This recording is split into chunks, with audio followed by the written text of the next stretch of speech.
This is Laborz, and it is so nice to have you here. These are the paints you need. The minis are already primed with Vallejo Mecha Primer Black, and to be honest, they almost had like no mod lines at all. Only a little bit on the side of the boots, kinda hard to believe, but it's true. We start with the face. Those are usually the more complex part of every speed paint. I use Screamer Pink mixed with Jokaro Orange as a base. We have very little surface to work with, so it will be super fast. Use a base layer consistency and don't worry about being clean. I'll tell you when it's a good time to do a checkup round if you get too messy, but when using regular acrylics, we can start with the inner layers, so once we reach the next layer, like the beard or the armor, we will clean up the corresponding color of that part that is more accessible with a brush. Oh yeah, and don't bother covering the hands, these guys are wearing gloves. If Papa Laborz would use his remaining 2 brain cells, he wouldn't cover it either. You know, these guys are out in the cold, so it makes sense they are wearing gloves. Then we buy the bullet and cover the eyes. Here is the super secret technique to nail the eyes 2 out of 3 times. Grab an off-white of your choice and load up your brush like the brush is your brain and the paint is the TikTok videos you watch right before you go to sleep and wonder why can't you fall asleep yet feel very tired at the same time. Roll your brush on your tiny hands or someone else's hand to make the tip pointy like granny's nipples. Mrs. Laborz said that that shot was untasteful and disgusting. We probably need cancelling. Again. Then you go in and gently cover the soul optics of these guys. It doesn't matter if you can see what you are doing or not, but it's more about feeling it, okay? So try to be gentle and hold the mini almost in a right angle to your brush so you can cover the eyes more easily. As I said, 2 out of 3 times because this guy didn't come out that nice, but go back with your skin tone and fix it once the paint dried and not before that, because I will slap on your tiny hand. I also covered the teeth on this guy. He's very sus, he's a zombie, but I looked through the spawn cards and didn't find any zombie cards there. And even the official paint job was kind of painted like he's a zombie. So I might be missing something here, do let me know if I am. But all the guards are just labeled, you know, guards in the missions and cards. Now that we have most of the eyes, we work a little bit more on the skin with the Jokaro Orange. Oh, Papa Laborz, are we going to highlight it like we would paint this mini to a super high standard? Wow, such a good speed paint video, and I mean that totally not ironically. Oh, first of all, yes, but these faces are so small that it's gonna be like 2 brush strokes per highlight, so stop crying or I will slap on your tiny hand, and we will save time on the rest of the mini.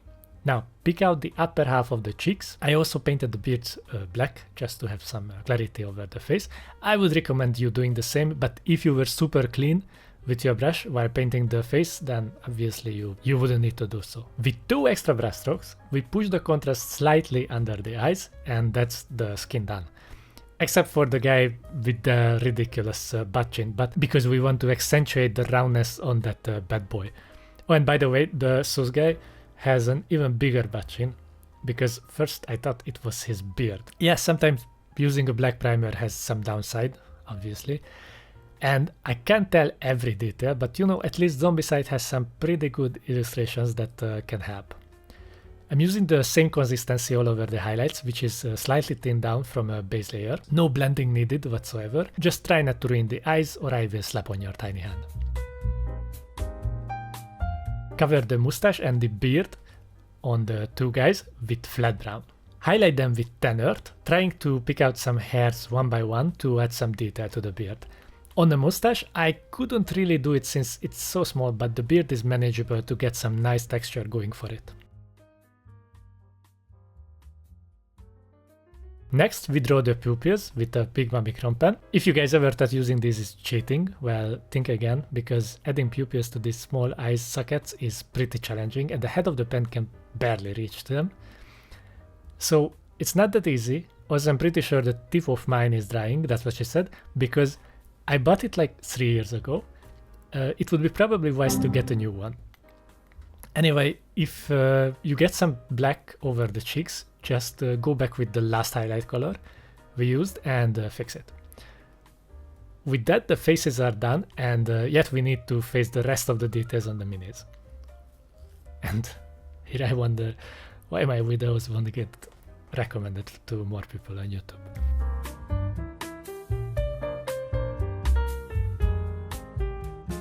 Now we could debate which part of the mini would be more tactical to cover first, but I guess we can't really go wrong with the red parts.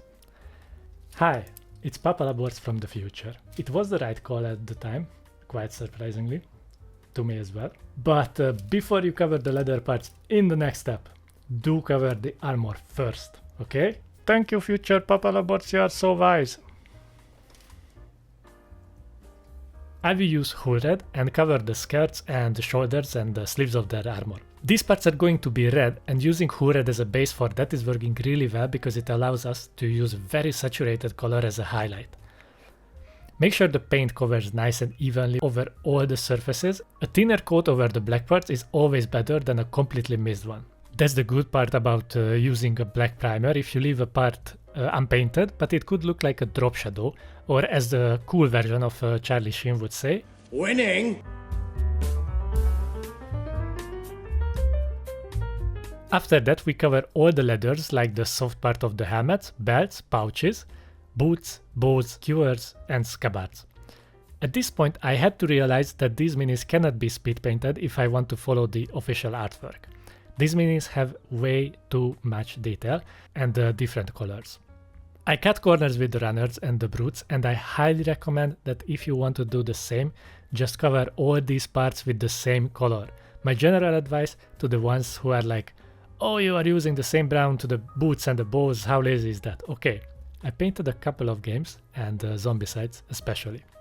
For the rank and file miniatures, no one is going to care how many browns you used for the leathers, because once we use the wash on them, it's going to matter even less.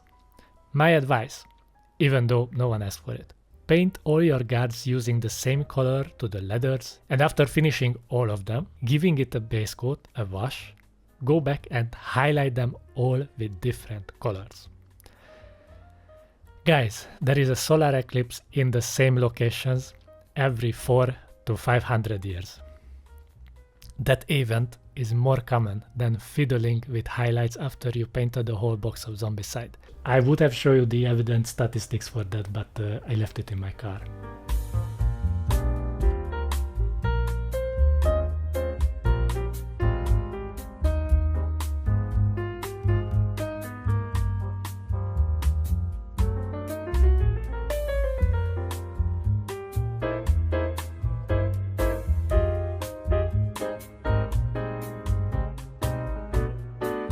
Then I covered all their fur sleeves on their shirt and bindings over the lower skirt with Baneblade brown.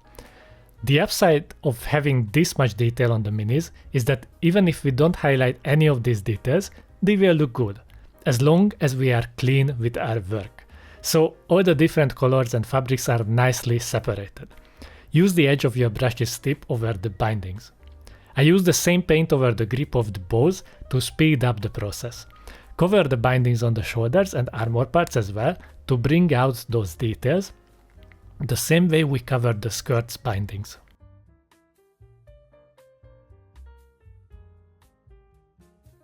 Before getting to the metallic parts, these guys, like all the other minis in the game, got these little ribbons.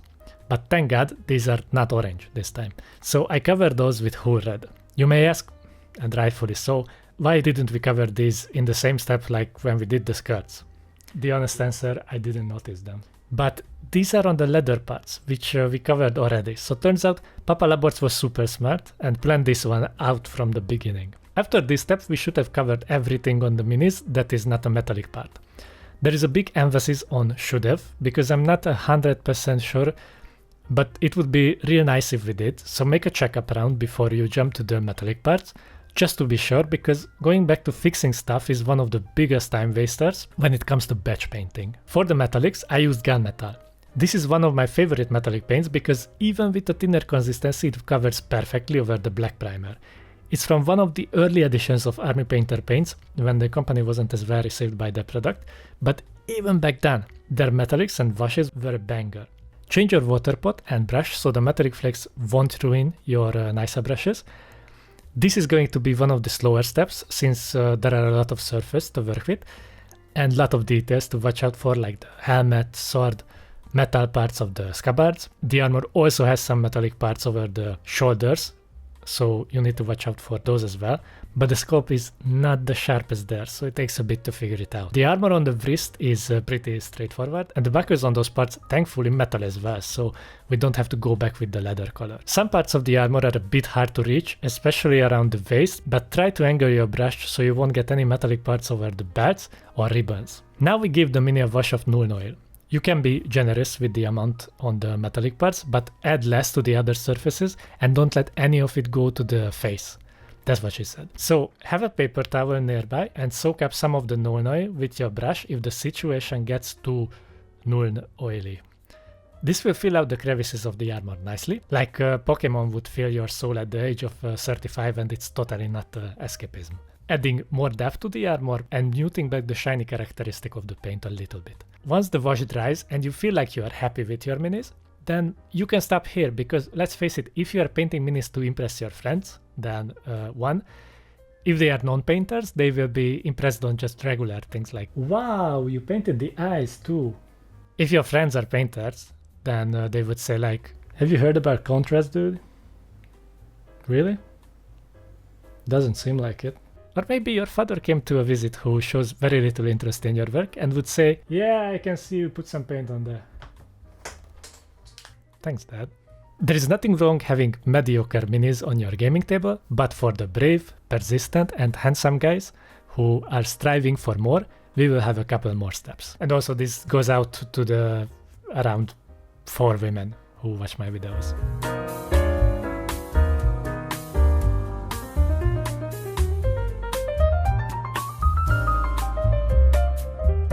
Let's highlight the parts we previously covered with How Red using Mephisto Red. I'm picking out the folds that stand out more, and this color really brings life to the desaturated parts. On the sleeves, I try to look for the more defined folds, but it's kinda hard to figure out the shoulders because that's the mini's weak part, unfortunately.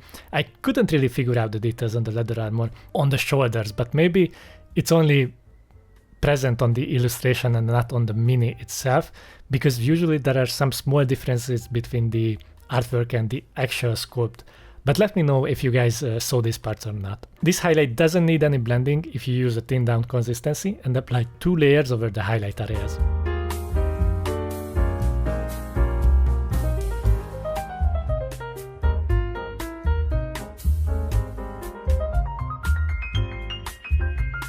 Highlight the leather parts with Dumble Brown, Tan Earth mixture, and on the soft part of the head, pick out the folds that face up, and since we are using a desaturated value compared to our skin tone, the face is still going to stand out more in our composition, so it validates our time we spent on it previously.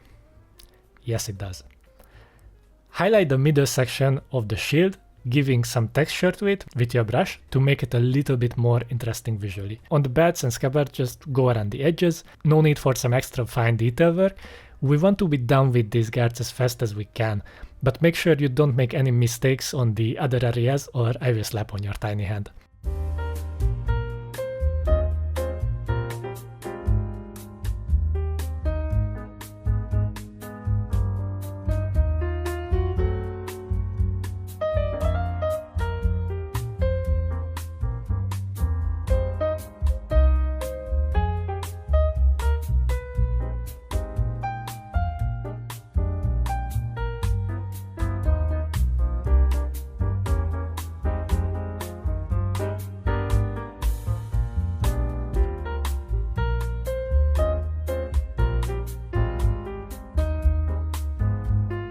Lastly, go back with Tan Earth to make those details stand out a little bit more. I'll highlight the little sew lines over the shield and keep adding texture to the middle section. I add some lines over the surface too to imitate some scratches and to give a general wear and tear to the part that is probably seen to block a blow or two.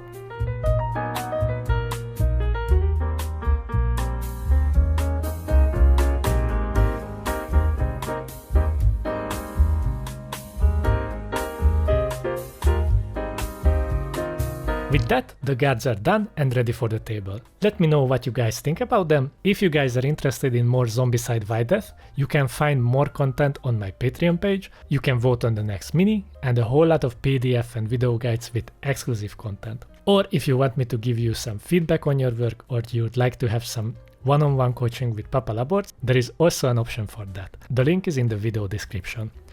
As always, a huge thanks to my patrons who support this kind of videos, with special shout out to Cold-Blooded Dom, Trying to Paint Minis, Jonathan Mosner, GlitchuMacCrash, Penoman45, Urtepol21, Michael Kerr, Remlo, Simon Stefan and Courtney Hester.